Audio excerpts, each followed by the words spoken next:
like a tree of the field. When is man like a tree of the field? Like the tree he stretches upwards, like man he burns in fire. And I do not know where I have been, nor where I will be, like a tree of the field. When is man like a tree of the field? Like the tree he thirsts for water, like man he remains thirsty. And I do not know where I have been, nor where I will be, like a tree of the field. I've loved and I've hated. I've tasted both this and that. They buried me in a portion of earth, and it's bitter to me, bitter to taste, like a tree of the field, like a tree of the field.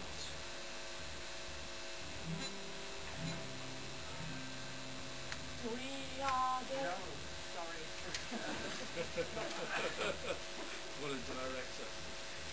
Gloria and I went to Palestine in October 2008 for the olive picking harvest. And what happened to us on that occasion is a long story, but I want to tell you something that's happening right now. We stayed in a town called Beit Sahur, which is on the outskirts of Bethlehem. And we stayed with a Christian family. It's a town which is 80% Christian. There are 7 Christian churches and 1 mosque. That tells you an idea of the balance of faiths.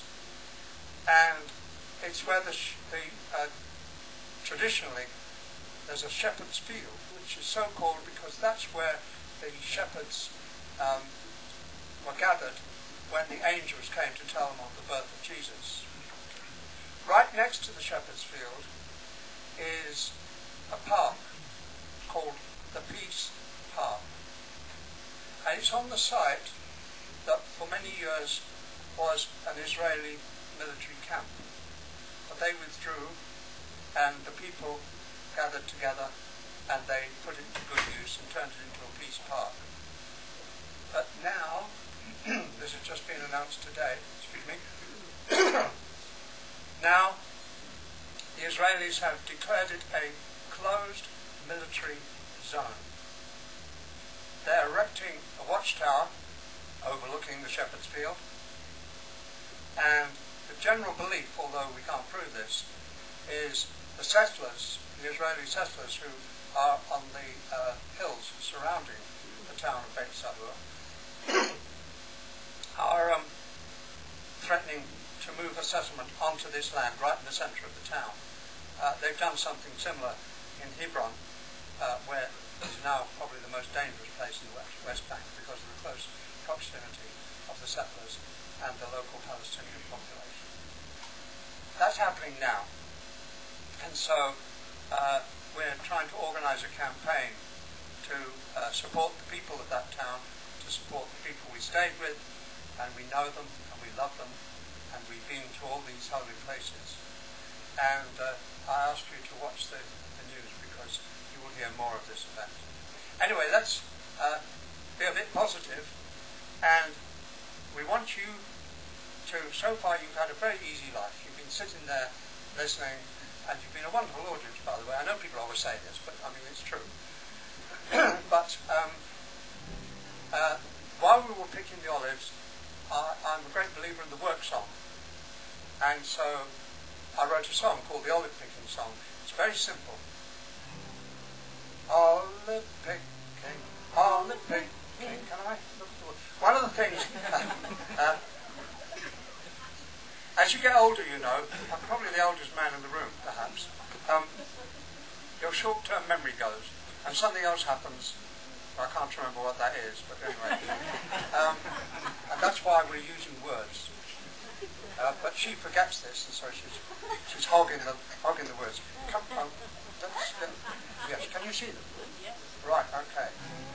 You may recognise the tune. The tune was a song that was composed by Malvina Reynolds, a lovely lady who's now dead. She came from the West Coast, from California. A song called Little Boxes. So you probably know the tune, and we sing it there's 2 verses, and we sing the first verse at the end. By that time, we hope you'll be joining in. I was just about to sing Little Boxes. Just how crazy you can go.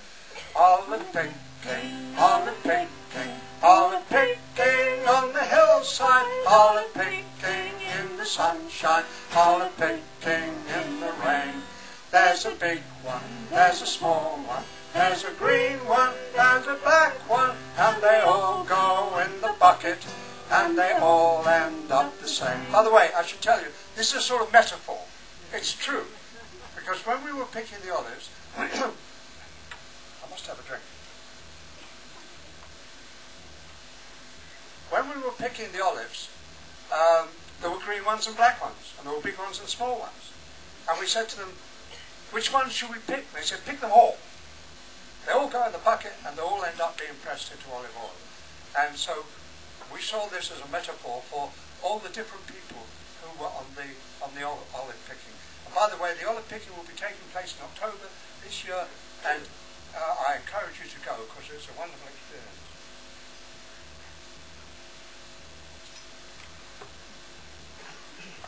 Take two. Olive picking, olive picking, olive picking on the hillside, olive picking in the sunshine, olive picking in the rain.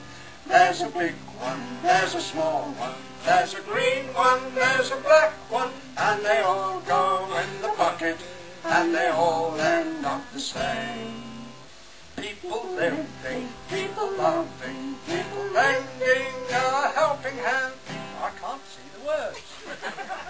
God, what am I going to do? The problem is, you see, Gloria's only just started singing in the last year or two. She hasn't got the hang of it yet.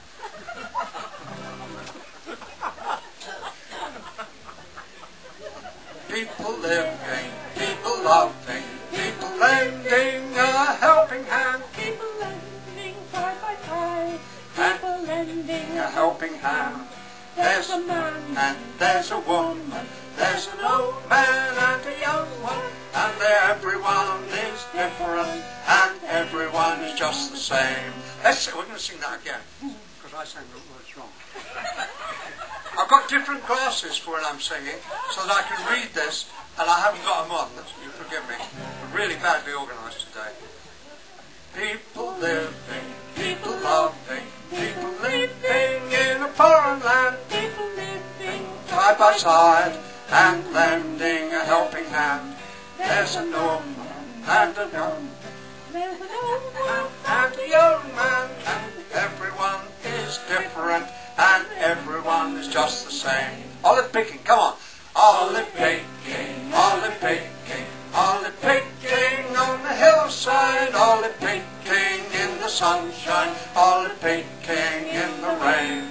there's a big One, there's a small one, there's a green one and a black one, and they all go in the bucket, and they all end up the same. they all end up the same.